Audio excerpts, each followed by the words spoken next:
¿Qué tal? Mi nombre es Jesús Alberto y en esta ocasión vamos a explicar el proyecto, que es una combinación entre unos sensores y una banda transportadora. Como se puede observar, aquí se tiene un circuito hecho en LabVIEW, el cual consiste en unos contadores del sensor capacitivo y un contador del sensor inductivo, que van a ser representados con un display de 8 segmentos. Y en esta parte de aquí abajo del circuito se pueden observar las configuraciones que más adelante se van a explicar. Este proyecto está hecho a la finalidad o al enfoque de que cuando vayan pasando ciertos objetos sobre una banda transportadora, estos sean detectados mediante mediante un sensor capacitivo y un sensor inductivo. ¿Con qué función? Con la función de separar objetos que sean metálicos a los objetos que no sean metálicos, como este es el caso de una banda transportadora ya sea usada en la industria, que normalmente es lo que hacen. Usan sensores capacitivos y usan sensores inductivos para separar las piezas metálicas y no metálicas, y los contadores nosotros los pusimos para que fuera más completo y tú supieras cuánto material tienes y requieres. A continuación mi compañera va a explicar mis compañeras van a explicar los sensores. Mi nombre es Gianely Judith Márquez Márquez y voy a explicar lo que es el sensor de proximidad inductivo. Primero tengo que explicar el campo electromagnético para poder entender un poco más lo que es el funcionamiento del sensor. Los campos electromagnéticos son una combinación de ondas eléctricas y magnéticas que se desplazan simultáneamente a la velocidad de la luz.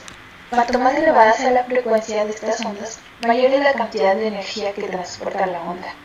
Los campos eléctricos se producen en la presencia de cargas eléctricas y tienen su origen en el diferencial de voltaje. Cuanto más elevado sea el voltaje, más fuerte será el campo.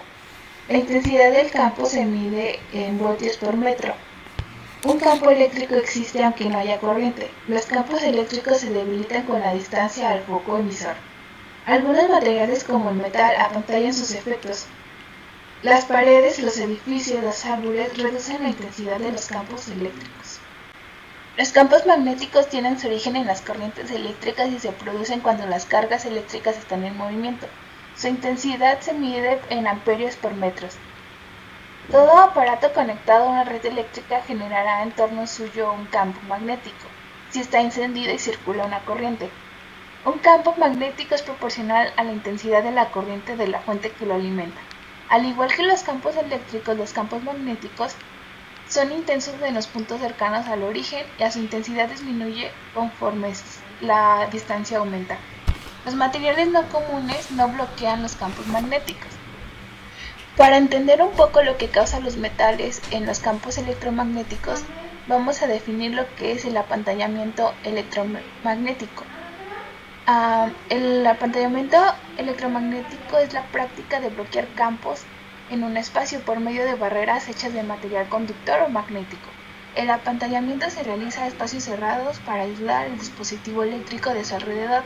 La efectividad de reducción depende mucho del material usado, el volumen, la frecuencia del campo, así como el tamaño y forma de orientación de la apertura de la pantalla a un campo electromagnético.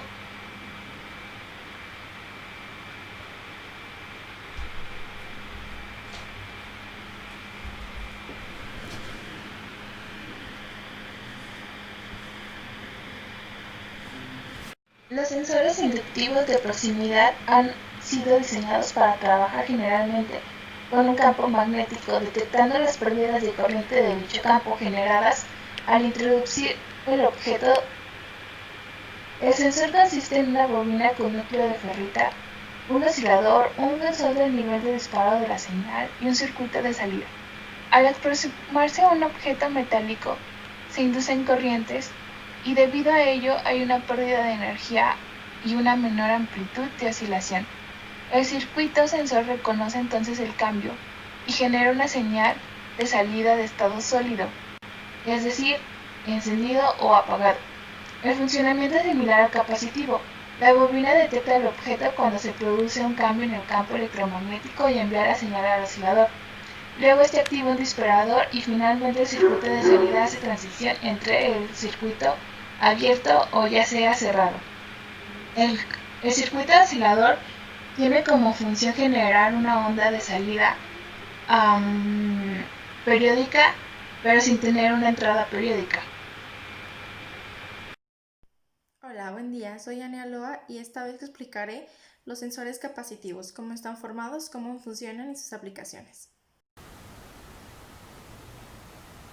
Para los sensores capacitivos, estos están diseñados para la medición sin contacto de desplazamiento, distancia y posición, así como para medición de espesores.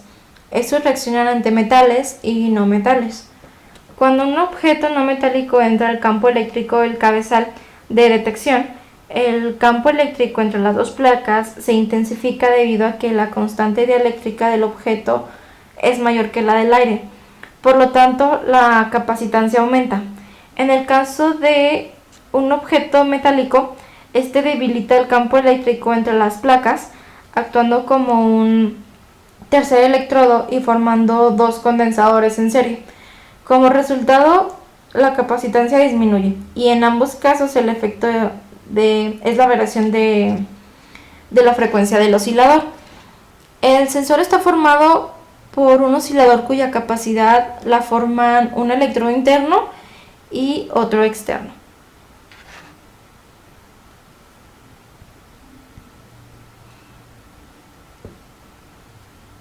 Los sensores capacitivos funcionan con una placa en el sensor y otra placa en el objeto de medición opuesto.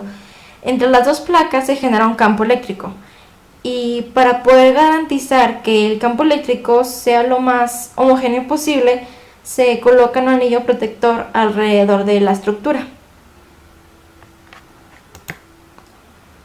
Estos sensores se emplean para la identificación de objetos, para funciones contadoras y para toda clase de controles de nivel, de carga de materiales sólidos o líquidos.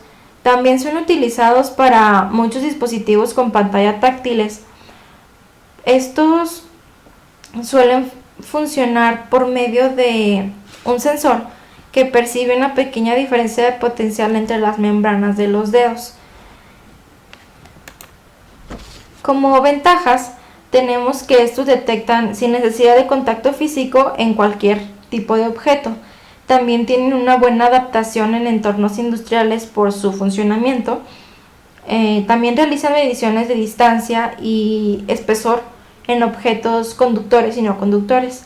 Estos contienen precisión y estabilidad y una alta velocidad de respuesta para mediciones rápidas. Hola, buenos días. Mi nombre es Priscila Martínez Frausto y yo explicaré toda la parte del programa en el software y cómo fue que lo interpretamos para poder resolver esta situación. Bueno, el problema era, tenemos una banda transportadora, el cual tenía objetos y este tenía que contarlos, un sensor, no importaba cuál fuera. Este es el capacitivo. El inductivo, como ya habíamos visto, pues cuenta con la función de detectar solamente metales por las propiedades que tiene, de crear un campo magnético. Entonces, pues vimos en la necesidad de crear esto. En la simulación solamente hicimos los contadores para los sensores. Lo de la banda transportadora lo dejamos solamente como si fuera un motor y pues tendría solamente lógica para algún timer o algo que esté sincronizado con el contador o algún paro de emergencia. Bueno, viendo el panel frontal del programa, es solamente son contadores. Al lado izquierdo está el capacitivo y al lado derecho el inductivo. En el centro está un botón de paro. Nosotros al Como no podemos simular sensores como tal, pues recordamos la teoría de que los sensores cuando detectan algo emiten una señal, en este caso puede ser voltaje o corriente. Entonces un pulsador cumple la función de un sensor. Esa sería la parte frontal. El diagrama de bloques sería esto. Es muy básico, solamente creamos unas variables locales para que cumplieran cada caso del contador. Llegamos hasta el 10, el 10 lo acostamos y después del 10 se reinicia. Y así pues con todo. Y tenemos en cada botón tenemos un botón secundario. Esto para evitar rebotes y para que cada vez que detecte un flanco cuente y no cuando lo dejemos apretado siga contando. Esto por cuestiones de seguridad. Y aquí está el paro de emergencia. Bueno, pues por mi parte sería todo. Y así fue como pues tratamos de resolver el problema sin tener que simularlo y solamente aplicando la teoría, que básicamente si quisiéramos hacer una banda, esto es lo que tenemos que hacer, bajar este programa en un Arduino y ver qué tipos de respuesta nos arrojan nuestros sensores y solamente cambiar esas variables. Así que no hay gran diferencia, solamente checar datasheets y todo eso. Por mi parte sería todo y fue un gusto.